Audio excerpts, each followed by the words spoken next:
చూడండి ఎటువంటి లోకంలో మనం ఉన్నాము. మత్తుకు బానిసైపోయాడు. ఫోన్లో చూడరానివన్నీ చూస్తూ ఉండిపోతున్నాడు.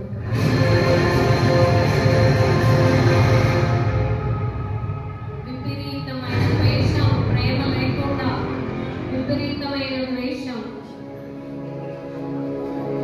ఏం చేయడానికి పరిస్థితి, చూసుకోవడానికి ఎవరూ లేరు. అనారోగ్య పాలైపోయాడు.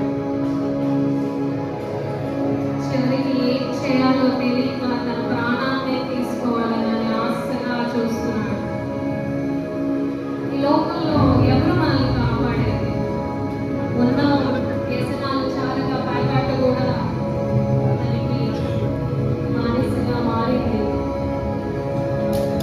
ఈ విధంగా సాతాను ఒక మనిషిని లోబడుకుంటూ తనకున్న అన్నిటినీ తీసుకొని బానిసలను అన్నిటినీ ఓ ఉచ్చులో పడిపోయింది. దాని నుంచి బయటికి రాలేక ఎదురు చూస్తున్న మనిషి,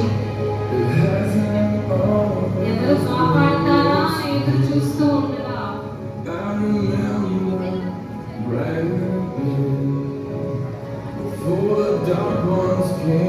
దిక్కుదోచని పరిస్థితిలో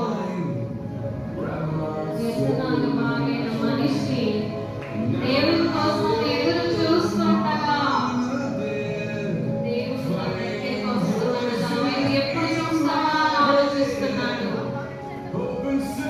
దేవుని కోసం ఎదురు చూస్తున్నాడు. నీవు దేవుని కోసం ఎదురు చూస్తున్నావా? ప్రియమైన సంగమా, దేవుని కోసం ఎదురు చూస్తున్నావు. విడుదల దేవుని నుంచి, దేవుని నుంచి విడుదల కేవలం దేవుని వల్ల మాత్రమే సాధ్యం. అయినప్పటికీ ఇంకా మనిషి ఆ ఊపిలో నుంచి పూర్తిగా తన మనసుని ఇవ్వలేకపోతున్నాడు. ఆ బానిసతో ఈ వ్యసనాలన్నీ తన చుట్టూ పట్టుకొని పూర్తిగా తన మనసు పొందాలని ఆశపడుతుండగా విడుదల కోసం పూర్తిగా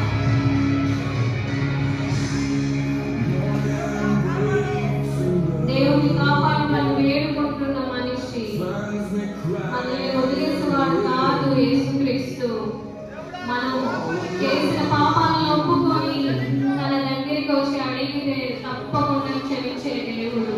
మన కోసం సిలువలో తన ప్రాణాన్ని సైతం పెట్టినవాడు మన గొప్ప దేవుడు.